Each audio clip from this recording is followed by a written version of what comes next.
Hello everyone, welcome to my UPSC. General studies के 8 test already complete हो चुके हैं। आज हम डिस्कस कर रहे हैं टेस्ट 9। देखिए, सब्जेक्ट वाइज वैकेंसीज़ की डिटेल भी आ गई है अब तो, और होपफुली शायद 15-16 जुलाई के आसपास से है जो ऑनलाइन फॉर्म शुरू हो जाएंगे। तो आप अभी भी प्रिपरेशन शुरू नहीं की है तो प्रिपरेशन शुरू कर दीजिए। यूपीएचसीएससी असिस्टेंट प्रोफेसर की एडवर्टाइजमेंट नंबर 51 की बात हो रही है। टेस्ट आपको यहाँ पे हिंदी और इंग्लिश दोनों मीडियम में करवाए जाएंगे। टेस्ट सीरीज़ अवेलेबल है। टेस्ट सीरीज़ का लिंक आपको नीचे डिस्क्रिप्शन में मिल जाएगा। देखिए, अगर आप टेस्ट सीरीज़ ज्वाइन करते हैं तो आपको प्रैक्टिस टेस्ट मिलेगा, उसका लिंक मिल जाएगा ज्वाइन करने के बाद। देन आपकी बाकी जो एस्पायरेंट्स हैं उन्होंने टेस्ट दिया उसमें क्या रैंक रही है वो मिल जाएगा। आपको पीडीएफ में सॉल्यूशन मिल जाएगा, और जो भी आपका पूरा सिलेबस है उसका सब्जेक्ट वाइज और टॉपिक वाइज नोट्स मिल जाएंगे। जो भी आपका मीडियम है, हिंदी या इंग्लिश में, आपके मीडियम में मिल जाएंगे। सो अगर आप टेस्ट सीरीज ज्वाइन करते हैं तो आपको टेस्ट प्लस उनका पीडीएफ सॉल्यूशन और जो भी आपका कंप्लीट सिलेबस है जनरल स्टडीज़ का, उसके नोट्स मिल जाएंगे। आप टेस्ट सीरीज ज्वाइन कर लीजिए। अभी तक कई लोगों ने चैनल को सब्सक्राइब नहीं किया है तो उनसे भी रिक्वेस्ट है कि आप चैनल को सब्सक्राइब कर लें। आपके मन में कोई भी डाउट है, कोई भी क्वेरी है, आप ज़रूर कमेंट सेक्शन में पूछिए। अदरवाइज आपको नीचे डिस्क्रिप्शन में है जो contact number, email ID available है, आप ज़रूर वहाँ पे कॉन्टैक्ट कर सकते हैं। Let's begin. 1919 के भारत सरकार अधिनियम को किस नाम से जाना जाता है? ये 1919 का जो गवर्नमेंट ऑफ इंडिया एक्ट है उसको जाना जाता है मॉन्टेग्यू चेम्सफोर्ड। मॉन्टेग्यू चेम्सफोर्ड सुधार के नाम से 1919 का जो गवर्नमेंट ऑफ इंडिया एक्ट है उसको जाना जाता है। मार्लेमेंटो सुधार जो है, मार्लेमेंटो 1909 का था। देखिए, 3 एक्ट के बारे में ज़रूर पढ़िएगा आप, 1909, 1919 और 1935। ये 3 एक्ट काफ़ी इंपॉर्टेंट है। इस क्वेश्चन का जो करेक्ट आंसर होगा, भारत सरकार 1919 का जो अधिनियम है उसको मॉन्टेग्यू चेम्सफोर्ड बोलते हैं। मार्लेमेंटो 1909। किस लेखक लेखिका के उपन्यास टॉम्ब ऑफ सैंड, रेत समाधि ने 50,000 पाउंड का अंतर्राष्ट्रीय बुकर पुरस्कार जीता? इस पुरस्कार को जीतने वाला हिंदी से अनुवादित पहला उपन्यास। देखिए, जो भी चीज़ पहली बार होता है वो इम्पोर्टेंट है, मैं आपको पहले भी बताया हूँ। ये ऐसा पहला हिंदी में उपन्यास है जिसको अंतर्राष्ट्रीय बुकर पुरस्कार मिला है। कौन सा है? रेत समाधि। रेत समाधि ये हिंदी में है और इसका इंग्लिश में भी ट्रांसलेशन हो चुका है। उसको भी इन्हीं के साथ, जिनको हिंदी में बुकर प्राइज़ मिला है, उनके साथ साथ जिन्होंने इसका इंग्लिश ट्रांसलेशन किया है टॉम्ब ऑफ सैंड, उनको भी ये बुकर प्राइज़ मिला है। और जिन्होंने इसका इंग्लिश ट्रांसलेशन किया है उनका क्या नाम है? Daisy Rockwell. आपके एग्जाम में कई तरीके से क्वेश्चन पूछा जा सकता है, सो इसको ज़रूर ध्यान रखिएगा। जो रेत समाधि है वो किसका उपन्यास है? रेत समाधि उपन्यास है गीतांजलि श्री का। गीतांजलि श्री का उपन्यास है, काफ़ी फेमस नाम है, इन्होंने कई उपन्यास लिखे हैं। सो रेत समाधि गीतांजलि श्री ने हिंदी में लिखा है और उसका इंग्लिश ट्रांसलेशन डेजी रॉकवेल ने किया है। ये इसका करेक्ट आंसर है। जिनको नहीं पता है ये क्या है, सो देखिए, इसमें क्या है कि गीतांजलि श्री ने पहले भी कई उपन्यास लिखे। इनसे रिलेटेड क्वेश्चन बनेगा तो आपसे पूछा जाएगा कि उपन्यास माई ये उपन्यास किसका है, किसने लिखा है? ये भी गीतांजलि श्री का पहला उपन्यास था, माई। इसके बाद इन्होंने एक उपन्यास लिखा खाली जगह। खाली जगह ये उपन्यास भी गीतांजलि श्री का ही है। एक और इन्होंने उपन्यास लिखा हमारा शहर उस बरस। हमारा शहर उस बरस, ये भी गीतांजलि श्री का ही है। इन्होंने कई स्क्रिप्ट राइटिंग वगैरह भी लिखी है, नाटक वगैरह में भी। और ये जो गीतांजलि श्री है, ये जो रेत समाधि है, इसमें एक्चुअली क्या है कि एक ऐसी चंद्रप्रभा देवी नाम की एक अम्मा की, एक बूढ़ी औरत की कहानी है जो कई सालों से बेड पे उठी नहीं थी, बेड पे ही थी, और जिसको ये कहते हैं ना, हमारी आम भाषा में कहते हैं खाट पकड़ लेना, उस तरीके की स्थिति में थी वो अम्मा।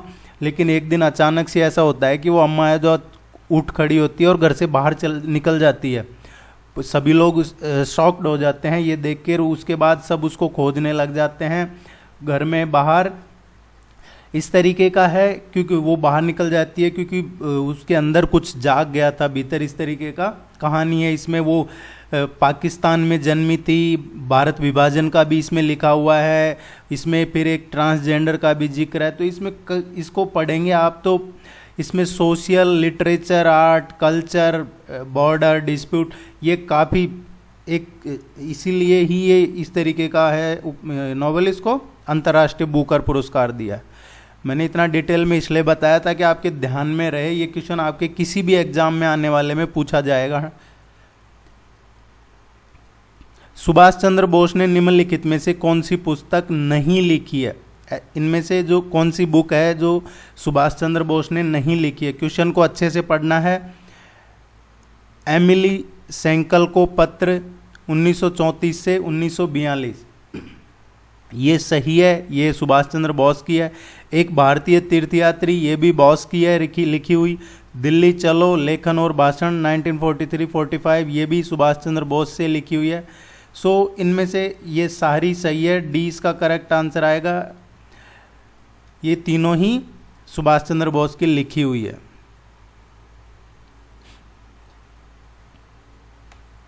निम्नलिखित में से कौन सा गलत सुमेलित है? इनमें से मिसमैच या इनकरेक्टली मैच्ड कौन सा है? देखिए एक तरफ दिया हुआ है, ये जो है ट्राइब्स के नेम है, जनजाति, और ये जो वो है स्टेट। तो कौन सी स्टेट में ये पर्टिकुलर ट्राइब या जनजाति पाई जाती है, ये मैच करवाना है।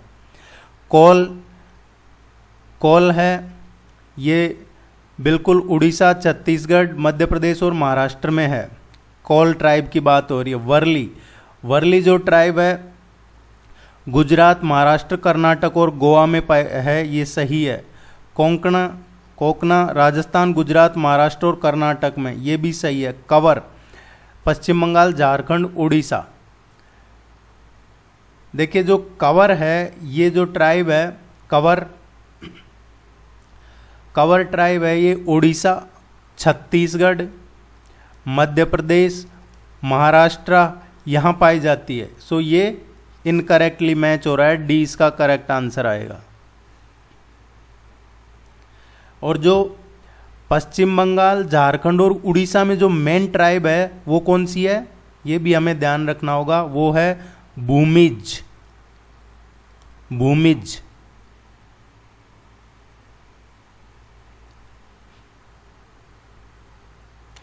परमाणु अनुसंधान के लिए यूरोपीय परिषद, European council for nuclear research का सह सदस्य कब बना? जो परमाणु अनुसंधान के लिए इसका परमाणु अनुसंधान यूरोपीय परिषद का सह सदस्य कब बना है? ये भारत की बात हो रही है। एक्चुअली भारत यहाँ आएगा, भारत है जो इसका परमाणु अनुसंधान के लिए जो यूरोपीय परिषद है इसका सदस्य कब बना। और इसको जो European council for nuclear research है इसको बोला जाता है सर्न, CERN, सन। सो क्वेश्चन ये है कि इसका सह सदस्य कब बना है भारत। इसका जो करेक्ट, देखिए जो सन है इसकी स्थापना हुई है 1954 में, और इसका हेडक्वार्टर कहाँ है? इसका हेडक्वार्टर है जिनेवा में इसका हेडक्वार्टर है, स्विट्जरलैंड। और भारत इसका एक सहयोगी सदस्य है। कब से है? 2016 से। डी इसका करेक्ट आंसर आएगा।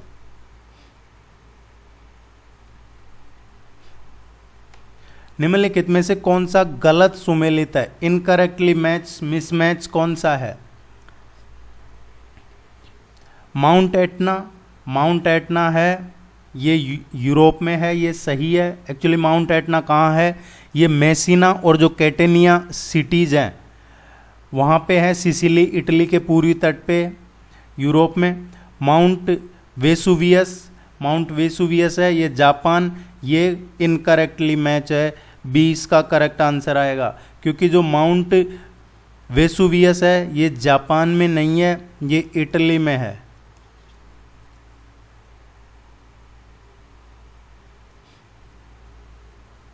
नेक्स्ट देखते हैं, निम्नलिखित में से कौन सा गलत सुमेलित है, ये भी मिसमैच कौन सा हो रहा है ये पूछा गया है। जो भाग सेकंड में नागरिकता है, बिल्कुल ये सही है, हमें गलत आइडेंटिफाई करना है, गलत कौन सा है। कॉन्स्टिट्यूशन का जो पार्ट 2 है, भाग 2, ये सिटीजनशिप का है, ये सही है।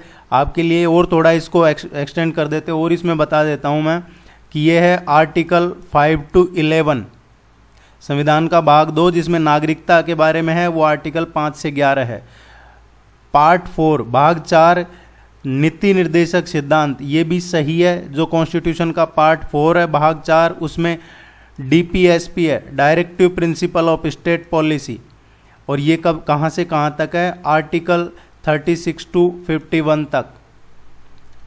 पार्ट 8 की बात हो रही है सहकारी समितियाँ, कोऑपरेटिव सोसाइटीज़, ये सहकारी समितियाँ हैं, ये एक्चुअली इसमें नहीं है, पार्ट 8 में नहीं है ये। पार्ट 8 किससे रिलेटेड है, पार्ट 8 में सहकारी समितियां नहीं है, पार्ट 8 है यूटीज, जो केंद्र शासित प्रदेश है, उससे रिलेटेड है संविधान का भाग 8, और ये कहाँ है, आर्टिकल 239 से और 242, आर्टिकल 239 से 242 तक है पार्ट 8। पार्ट 9A ये नगर पालिकाज है, ये सही है, और ये कहाँ तक है, ये है आर्टिकल 253P से और 243P से और 243ZG तक। इम्पोर्टेंट है, ये ध्यान रखिएगा। ज़्यादा टफ क्वेश्चन नहीं आता, इसी तरीके का क्वेश्चन आता है आपके एग्जाम में। गंगा सफाई नमामि गंगे परियोजना कब शुरू हुई, देखिए क्वेश्चन इसलिए पूछा गया है, अभी पुर्तगाल का एम्बेसडर भी जाके उसने गंगा विजिट किया है, और ये गंगा की सफाई के लिए एक कोऑपरेशन एग्रीमेंट हुआ है पुर्तगाल के साथ। तो एक तो ये ध्यान रखना, अभी जो आगे एग्जाम में क्वेश्चन आएगा तो पुर्तगाल ध्यान रखना है, पुर्तगाल इस पे गंगा की सफाई पे प्रोजेक्ट साइन हुआ है। तो इस तरीके का क्वेश्चन आपसे पूछा जा सकता है, गंगा सफाई या नमामि गंगे परियोजना कब शुरू हुई, जून 2014 में। देखिए प्राइम मिनिस्टर ने शायद 25 या 26 मई 2014 को पहली बार ओथ लिया प्राइम मिनिस्टर का, और उसके बाद सबसे पहला जो काम किया था प्राइम मिनिस्टर ने उसके कैबिनेट में ये ही किया था, सफाई का, गंगा सफाई का, जून में 2014 में। ए इसका करेक्ट आंसर है।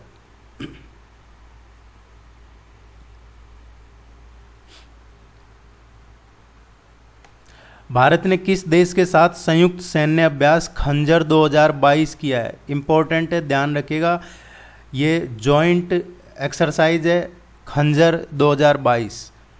ये कहाँ पे किया है, एक्चुअली किसके साथ किया है, किस देश के साथ, ये है किर्गिस्तान के साथ किया है,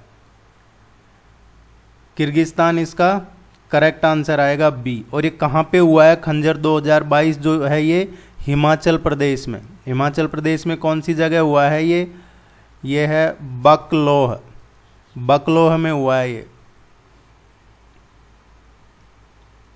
एक क्वेश्चन पूछा जाता है आपके एग्जाम में इस तरीके का, निम्नलिखित में से कौन सा गलत सुमेलित है, इनकरेक्ट कौन है, कौन सा है इनमें से वो देखना है। नामदाफा अरुणाचल प्रदेश, ये सही है। वाल्मीकि बिहार, ये सही है। बांदीपुर कर्नाटक में है, ये भी सही है। दंपा आसाम में नहीं है, जो दंपा है ये कहाँ पे है, मिजोरम में है, आसाम में नहीं है, मिजोरम में है। ये टाइगर रिजर्व्स हैं। देखिए जो नेशनल टाइगर कंजर्वेशन अथॉरिटी है,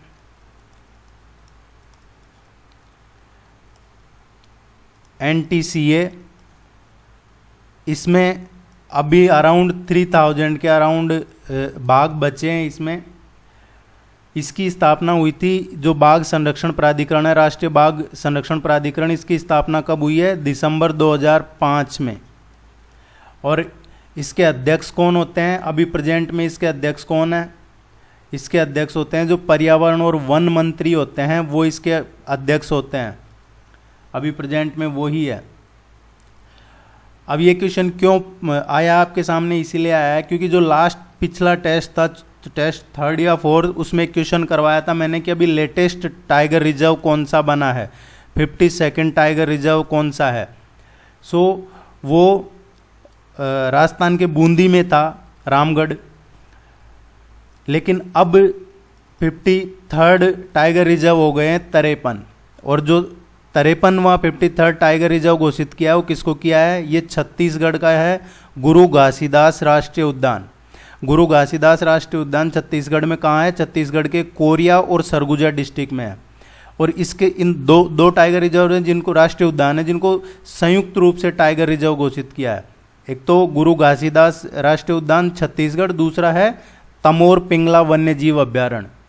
तमोर पिंगला वन्यजीव अभ्यारण्य ये कहाँ है? ये भी छत्तीसगढ़ में ही है, ये सूरजपुर डिस्ट्रिक्ट में। इन दोनों को जॉइंट में 53वां टाइगर रिजर्व घोषित किया है। इसके बारे में जरूर पढ़िएगा, नहीं आने वाले टेस्ट में और अच्छे से करवा दिया जाएगा। नेम इंपॉर्टेंट है, नेम ध्यान रखिएगा। अंतर्राष्ट्रीय हॉकी महासंघ का मुख्यालय कहाँ अवस्थित है? हॉकी महासंघ का कहाँ अवस्थित है? देखिए, जो मैदानी हॉकी हो या इंडोर हॉकी हो, इसको संचालित करने की ये एक इंटरनेशनल निकाय है। और ये जो FIH है, इसकी जो स्थापना हुई थी 1924 में इसकी स्थापना हुई थी। और इसका जो हेडक्वार्टर है वो कहाँ पे है?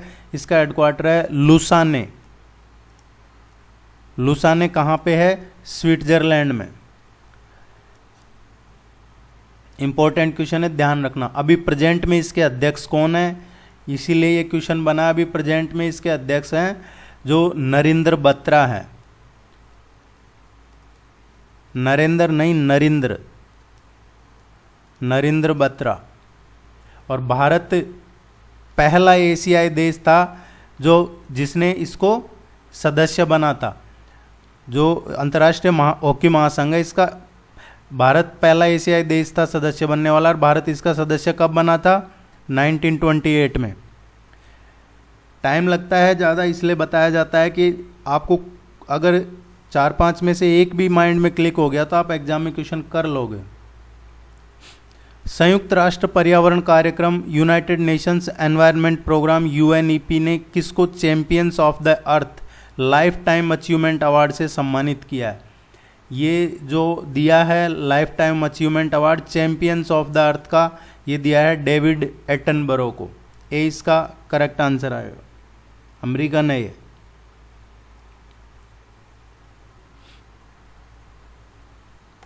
भारतीय स्वतंत्रता आंदोलन के संदर्भ में कौन सी घटना 14 जून 1945 को घटित हुई थी? देखिए, जब आप है जो इंडियन नेशनल मूवमेंट या मॉडर्न हिस्ट्री पढ़े तो क्रोनोलॉजिकली जरूर आपको ध्यान रहना है। जो भी, सभी नहीं, लेकिन कुछ जो इंपॉर्टेंट चीज़ें हैं वो हमें पता होनी चाहिए। अब हम इनकी बात करते हैं। कैबिनेट मिशन प्लान कब पेश किया गया था? कैबिनेट मिशन प्लान पेश किया था 1946 को। सो ये तो करेक्ट आंसर नहीं है।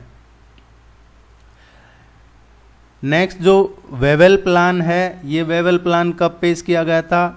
ये पेश किया गया था 1945 में। और कहाँ किया था? ये शिमला में पेश किया गया था। इसको ध्यान रखिएगा, जो वेवेल प्लान है इसको शिमला प्लान भी कहते हैं, शिमला सम्मेलन। और इसी योजना में जो कार्यकारी परिषद के सभी मेंबर्स थे भारतीय चुने जाने का, इसी में पहली बार प्रस्ताव रखा था वेवेल प्लान में। Lord Mountbatten plan, Lord Mountbatten हम सभी जानते हैं, यह आज़ादी से पहले, देखिए मई 1947 से पहले इंडिपेंडेंस मिली अगस्त में, लेकिन मई 1947 तक आज़ादी के लिए कोई योजना तैयार ही नहीं थी। लेकिन जो लॉर्ड माउंटबेटन थे उसने 3 जून का प्लान पेश किया और इसी को माउंटबेटन प्लान यह 3 जून का प्लान कहा जाता है, और इसी में भारत और पाकिस्तान की आज़ादी की का डेफिनेशन वगैरह कुछ थी। सो ये हुआ मई 1947, और इसको प्रस्तुत किया था 3 जून का प्लान भी इसी को बोलते हैं। अंतरिम सरकार की स्थापना कब हुई? अंतरिम सरकार जवाहरलाल नेहरू ने 11 सहयोगियों के साथ है जो 2 सितंबर 1946 को अंतरिम सरकार का गठन किया था। सो इस क्वेश्चन का करेक्ट आंसर आएगा 1945, 14 जून को वेवेल प्लान प्रस्तुत किया गया था। बी इसका करेक्ट आंसर है।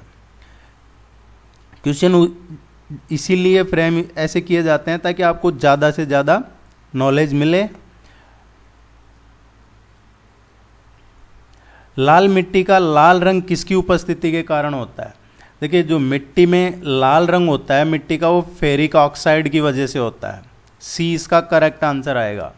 दूसरा, सबसे पहले 1879 में मिट्टी का जो वर्गीकरण कहें या क्लासिफिकेशन ऑफ सॉइल कहें, वो किसने दिया था? 1879 में ये डॉक सेव ने दिया था। डॉक सेव ने दिया था ये। उसने बताया था कि भारत की जो मिट्टियां हैं मेनली 5 पार्ट्स में, 5 वर्गों में उसने विभाजित की थी। और 5 कौन सी थी? एलुवियल सॉइल, जिनको जलोढ़ मृदा या कछारी मिट्टी बोलते हैं। काली मिट्टी या रेगुर मिट्टी जो ब्लैक सॉइल है। तीसरा जो लाल मिट्टी है रेड सॉइल। चौथा लेटराइट मृदा, या फिर जो अरिड सॉइल है शुष्क मिट्टी। ये 5 उसने डिसाइड किए थे, 5 पार्ट किए थे। 5 तरह की मिट्टी बताई थी भारत की डॉक सेव ने। उसके बाद जो हमारा ICAR है, जो Indian council for agriculture research है, भारतीय कृषि अनुसंधान परिषद, उसके अकॉर्डिंग 8 भागों में टोटल 8 जो ग्रुप्स हैं उसमें डिवाइड किया गया है मिट्टी को। और वो आप पढ़ लीजिएगा। जलोढ़, काली, लाल, पीली, लेटराइट, शुष्क, लवण, इसमें सैलाइन और अल्कलाइन ऐड कर दिया। दूसरा है जो इसमें पिटी सॉइल, जैव सॉइल जो ऑर्गेनिक सॉइल है वो ऐड कर दिया। फॉरेस्ट सॉइल, माउंटेन सॉइल ये ऐड कर दिया। इसको थोड़ा सा पढ़ लीजिएगा, क्योंकि इसमें से जो क्वेश्चन आता है वो बहुत कम बच्चे कर पाते हैं, और वही आपके लिए बेनिफिशियल है। क्योंकि जो बाकी नहीं कर पाए वो आप कर रहे हो, तो आप, ये तो मेरिट गेम है, जिसके ज़्यादा मार्क्स रहेंगे वो मेरिट में ऊपर आएगा। ग्लोबल वार्मिंग पोटेंशियल मापने के लिए किस गैस का प्रयोग किया जाता है? ग्लोबल वार्मिंग जो पोटेंशियल है उसको मापने के लिए कार्बन डाइऑक्साइड का प्रयोग, गैस का प्रयोग किया जाता है। वायुमंडल में ये ग्रीन हाउस जो गैसेज है उसको मापने का पैमाना है क्या है? Global warming potential. इसमें कार्बन डाइऑक्साइड मेनली यूज की जाती है। आप में से कई लोगों ने चैनल को सब्सक्राइब नहीं किया है, चैनल को ज़रूर सब्सक्राइब कर लीजिएगा, लाइक शेयर कर दीजिएगा, कमेंट वगैरह आपको अगर ठीक लगता है। निम्नलिखित में से गंगा की कौन सी एकमात्र सहायक नदी है जो पहाड़ी क्षेत्र की बजाय मैदानी क्षेत्र से उत्पन्न होती है? पहले तो गंगा रिवर की वो ट्रिब्यूटरी है। दूसरा, जो मैदानी क्षेत्र से उत्पन्न होती है, एक इकलौती ऐसी रिवर है जो मैदानी क्षेत्र से निकलती है। देखिए, ये जो रिवर है ये है गोमती रिवर। गोमती रिवर कहाँ से निकलती है? उत्तर प्रदेश से। उत्तर प्रदेश में कहाँ से? पीलीभीत, पीलीभीत से निकलती है। पीलीभीत में कहाँ से? गोमती ताल, गोमती ताल से निकलती है। और ये कहाँ पे मिलती है गंगा में? गंगा में मिलती है, ये सैदपुर जगह है, सैदपुर में नामक स्थान पे ये गंगा नदी में मिल जाती है। इम्पोर्टेंट है, चर्चा में है।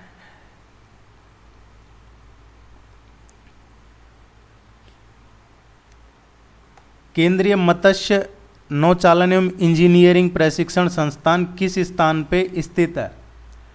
जो केंद्रीय मत्स्य नौचालक और इंजीनियरिंग प्रशिक्षण संस्थान है, इसकी स्थापना कब की गई थी? 1963 में इसकी स्थापना की गई थी। और ये कहाँ पे है? केरला में है ये। सो कोच्चि इसका करेक्ट आंसर आएगा।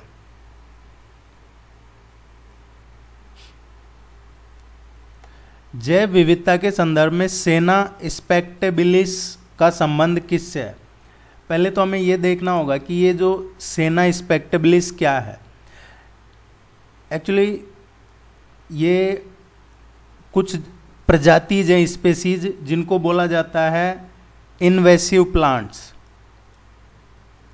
इन्वेसिव प्लांट्स कौन से होते हैं? जो आक्रामक पौधे होते हैं, एग्रेसिव प्रजाति के जो होते हैं, और वो क्या करते हैं, इनकी वजह से जो इस तरीके के इन्वेसिव प्लांट्स होते हैं ये ह्यूमन हेल्थ, इकोनॉमी और जो एनवायरनमेंट में अदर स्पेसीज हैं उनको नुकसान पहुंचाते हैं।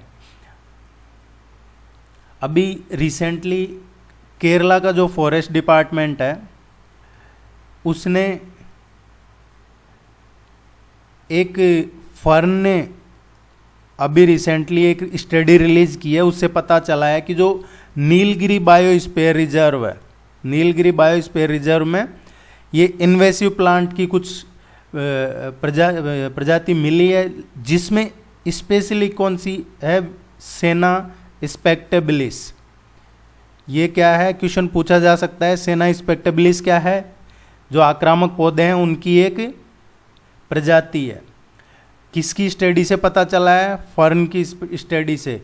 किसको पता चला है? जो केरला फॉरेस्ट डिपार्टमेंट है उसको पता चला है। इसका करेक्ट आंसर आएगा ए, आक्रामक पादप प्रजाति।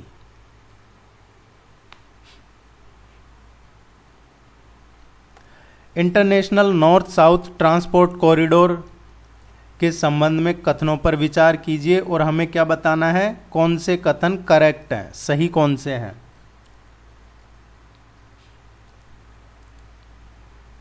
यह सड़क, समुद्र सड़क और रेल मार्गों को शामिल करते हुए 7200 किलोमीटर लंबा मल्टी मॉडल परिवहन नेटवर्क है।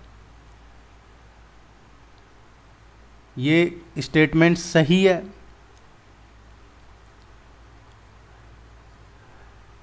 यह परिवहन सहयोग को बढ़ावा देने के लिए ईरान, रूस और भारत द्वारा सितंबर 2000 को सेंट पीटर्सबर्ग में स्थापित किया गया था।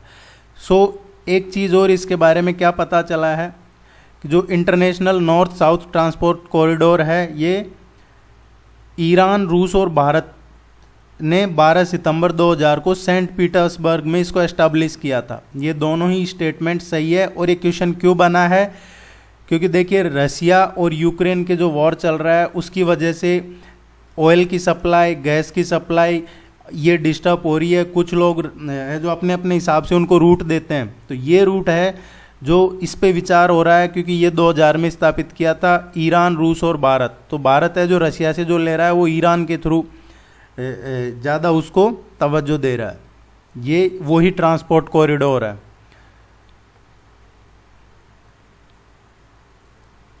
सी इसका करेक्ट आंसर होगा।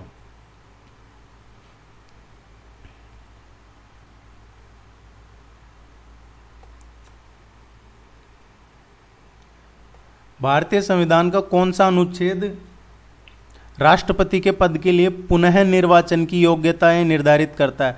मैं आपको जो पहला टेस्ट है उससे बता रहा हूं कि राष्ट्रपति से रिलेटेड एक क्वेश्चन 100% आपके एग्जाम में आने के चांसेस हैं। पहले भी आपको काफ़ी क्वेश्चन करवाए हैं प्रेसिडेंट से रिलेटेड। उसकी वजह है कि अभी जुलाई में प्रेसिडेंट के इलेक्शन है। 2 प्रेसिडेंट कैंडिडेट अभी हैं, द्रौपदी मुर्मू और दूसरे हैं, ये द्रौपदी मुर्मू है, ये एनडीए की कैंडिडेट हैं, ये झारखंड की राज्यपाल भी रही हुई है और एकदम नीट एंड क्लीन इमेज है इनकी। बैकग्राउंड भी इनका, एजुकेशन भी है जो एक काफ़ी नीचे से उठ के आई है, ऐसा है। दूसरे हैं जो मिस्टर यशवंत सिन्हा हैं, वो हैं ओपोजिशन साइड से हैं। ये ब्यूरोक्रेट भी रहे हुए हैं, पहले अटल जी की सरकार में हैं, ये बीजेपी में ही थे और ये विदेश मंत्री वगैरह भी रहे हुए हैं और काफ़ी इनका भी अच्छा पोर्टफोलियो है। लेकिन ओपोजिशन ने ये इसलिए इनको कैंडिडेट नॉमिनेट किया है क्योंकि ये अभी जो मोदी गवर्नमेंट है उसके ये क्रिटिक्स माने जाते हैं। तो देखते हैं, वैसे लग रहा है एनडीए को का हो जाएगा द्रौपदी मुर्मू, ज़्यादा इसमें कोई इशू प्रॉब्लम आएगी नहीं। तो हमें ये इसके बजाय जो इम्पोर्टेंट है एग्जाम पॉइंट ऑफ व्यू से वो पढ़ना है। राष्ट्रपति का पद के लिए पुनः निर्वाचन की योग्यता निर्धारित कौन सा, कि वो ही राष्ट्रपति वापिस ही राष्ट्रपति बन सकते हैं, ये कौन सा आर्टिकल कहता है? आर्टिकल 57। आर्टिकल 57 कहता है कि पुनर्निर्वाचन के लिए पात्रता एक व्यक्ति जो राष्ट्रपति के रूप में पद धारण करता है या जिसने पद धारण किया है इस संविधान के अन्य प्रावधानों के अधीन उस पद के लिए फिर से चुनाव लड़ने के लिए पात्र होगा। अगर रामनाथ प्रेसिडेंट कोविंद है, ये फिर से प्रेसिडेंट बनना चाहते हैं तो बन सकते हैं। ये आर्टिकल 57 में लिखा हुआ है कि एक राष्ट्रपति दोबारा भी बन सकते हैं। आपने अगर अब तक जो 8 टेस्ट हो चुके हैं वो नहीं देखे हैं तो आप चैनल पे जाइए, चैनल पे क्लिक कीजिए, चैनल नेम माई यूपीएससी पे। उसके बाद आपको एक प्लेलिस्ट मिल जाएगी, प्लेलिस्ट में यूपीएचईएससी 2022 में देखोगे तो आपको वहाँ सारे टेस्ट अवेलेबल हैं। maastricht संधि किससे संबंधित है? ये जो संधि है ये हुई थी फरवरी 1992 को, और ये संधि कहाँ हुई थी? नीदरलैंड में। जो जगह है नीदरलैंड में, ये जगह का नाम है maastricht। यहाँ पे संधि हुई थी ट्रेटी, इसलिए इसको maastricht संधि बोला जाता है। 7 फरवरी 1992 को हुई थी। इस संधि के बाद से ही क्या हुआ था, जो यूरो मुद्रा है वो एग्जिस्टेंस में आई थी 1993 से।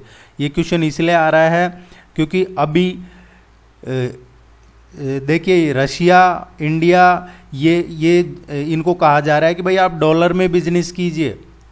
इंडिया ये जो तेल गैस वगैरह खरीद रहे हैं रशिया और यूक्रेन के चल रहा है, तो इनको कहा जा रहा है कि आप जो डॉलर में, यूरो में बाय या सेल कीजिए। तो अब विचार किया जा रहा है कि सबकी अपनी अपनी एक इंटरनेशनल डॉलर के जैसी करेंसी हो या फिर रीजनल अपने करेंसी पे उसका है जो जैसे डॉलर का होता है कि इतना है $1 की प्राइस, उसी तरीके से एक कॉमन प्राइस या कॉमन करेंसी रखी जाए, इस तरीके का चल रहा है। ये क्वेश्चन इसलिए पूछा जा सकता है एग्जाम में। इसका जो करेक्ट आंसर आएगा, ये यूरोपीय एकीकरण भी जब ही हुआ था और यूरोपीय मुद्रा यूरो 1993 से एग्जिस्टेंस में आई थी। बहुत इंपॉर्टेंट क्वेश्चन है।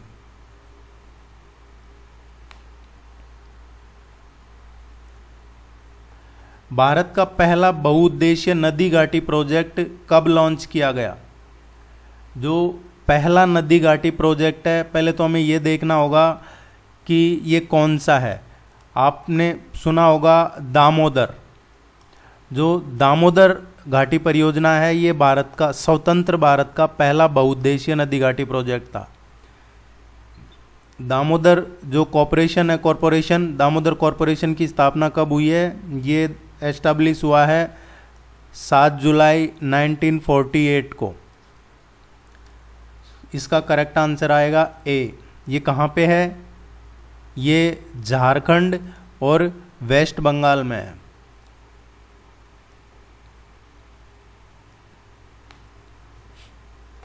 निम्नलिखित घटनाओं का सही क्रम बताना है, क्रोनोलॉजिकल ऑर्डर सही बताना है, इनमें से कौन सा है? मैकडॉनेल आयोग है, इसका गठन लॉर्ड कर्जन ने किया था 1901 में। पहला औद्योगिक आयोग है, इसका गठन 1916 में किया गया था और इस आयोग ने अपनी रिपोर्ट है वो 1918 में रिपोर्ट सबमिट की थी। पहला वित्त आयोग, ये पहला वित्त आयोग है, इसका गठन हुआ था 1919 में। अगर सही क्रोनोलॉजिकल ऑर्डर है तो ऑर्डर यही रहेगा, ए इसका करेक्ट आंसर है।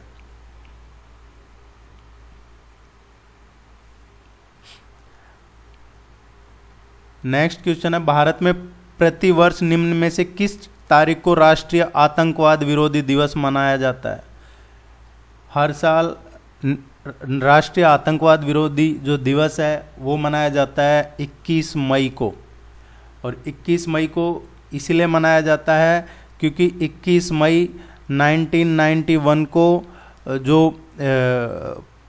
फॉर्मर प्राइम मिनिस्टर थे राजीव गांधी जी, उनकी हत्या हो गई थी। उसके बाद से ही 21 मई को है जो ये राष्ट्रीय आतंकवाद विरोधी दिवस मनाने का फैसला हुआ था।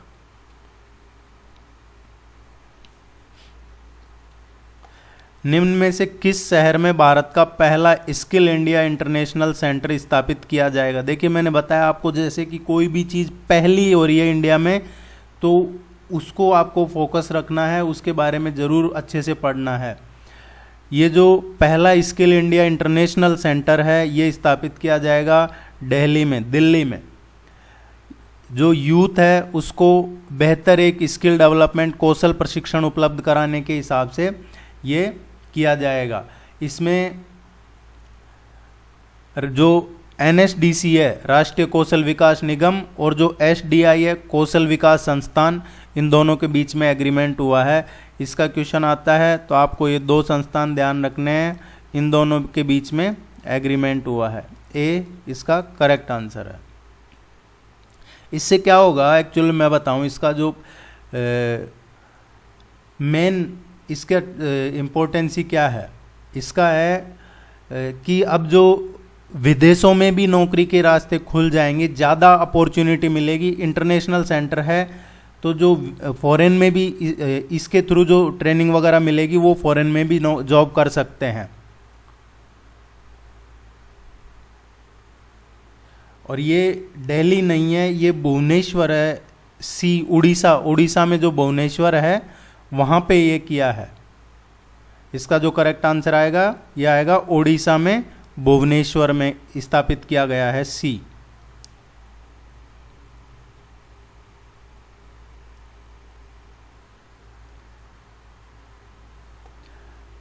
हसदेव वन के बारे में निम्नलिखित कथनों पर विचार कीजिए। हसदेव अरंड वन छत्तीसगढ़ के उत्तरी भाग में स्थित है। ये छत्तीसगढ़ के उत्तरी भाग में स्थित है। सही कौन सा है वो हमें देखना है। एक्चुअली अभी जो ये हसदेव वन है ये चर्चा में क्यों है, क्योंकि अभी छत्तीसगढ़ सरकार ने क्या है, यहाँ जो हसदेव फॉरेस्ट है इसमें कोयले के खनन की अनुमति दी है। उसके बाद और अनुमति के बाद से छत्तीसगढ़ गवर्नमेंट है जो ये कंट्रोवर्सी में फंस गई है। कंट्रोवर्सी में क्यों फंस गई है, आपने थोड़े टाइम पहले इसी टेस्ट में देखा होगा पीछे क्वेश्चन कि छत्तीसगढ़ में 2 नेशनल वो टाइगर प्रोजेक्ट्स का जो अभी जिक्र कर रहे थे, नेशनल पार्क जिनको टाइगर रिजर्व घोषित किया है वो इसी एरिया में है। अब आप नेशनल पार्क टाइगर रिजर्व वहाँ पे तो कोयले जब खोदा नहीं कर सकते हैं ना, कोयला खनन की अनुमति। ये जो एरिया है ये एक्चुअली जैव विविधता और कोयले के भंडार के लिए जाना जाता है। ये सही है। महानदी की सहायक अश नदी इस जंगल से होकर बहती है। ये सही नहीं है। इसमें ओनली सेकंड ही स्टेटमेंट सही है।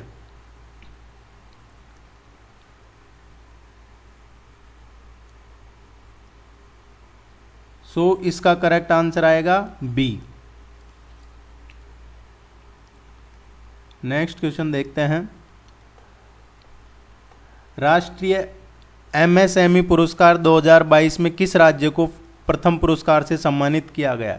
जो MSME प्राइज है सूक्ष्म लघु और मध्यम उद्योग का, ये उद्यम का, ये मिला है 2022 में उड़ीसा को। इसमें फर्स्ट प्राइज मिला है उड़ीसा को। ये भी आपको इम्पोर्टेंट क्वेश्चन है, ध्यान में रखना है। MSME 2022 में जो प्राइज मिला है फर्स्ट उड़ीसा को मिला है। कभी कभी समाचारों में देखा जाने वाला समर्थ मिशन किससे संबंधित है? समर्थ मिशन है ये किससे संबंधित है? ये जो थर्मल पावर प्लांट्स है इसमें जो एग्रीकल्चर अवशेष है उसके यूज को कम करने के हिसाब से है। किसान जो फार्मर्स हैं उनकी इनकम को बढ़ाने के लिए, किसानों के आय में वृद्धि करने के लिए क्या है कि पराली जलाने को कम करने के हिसाब से जो थर्मल पावर प्लांट्स हैं वो अब इस पराली को खरीदेंगे। जो थर्मल पावर प्लांट है जहाँ कोयले से बिजली बनती है या बायोमास के यूज से अभी जो एक राष्ट्रीय मिशन की स्थापना हुई है उसके तहत क्या है, जो किसान हैं उनसे ये पराली खरीद ली जाएगी। अब इनको जलाना नहीं पड़ेगा। आप भी लोगों को इसके लिए जागरूक करिए कि वो जलाएं नहीं और इसको सेल करके इनकम कर सकते हैं। हाल ही में आर्टिफिशियल इंटेलिजेंस की नैतिकता पर सिफारिश अक्सर समाचार में देखा जाता है द्वारा प्रस्तावित किया गया। किसके द्वारा प्रस्तावित किया गया?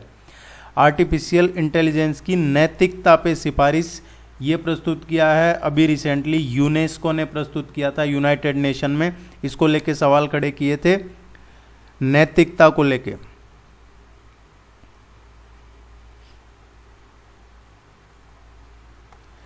भारत में यूनिवर्सल की इंफ्रास्ट्रक्चर शब्द का उपयोग किस संदर्भ में किया जाता है?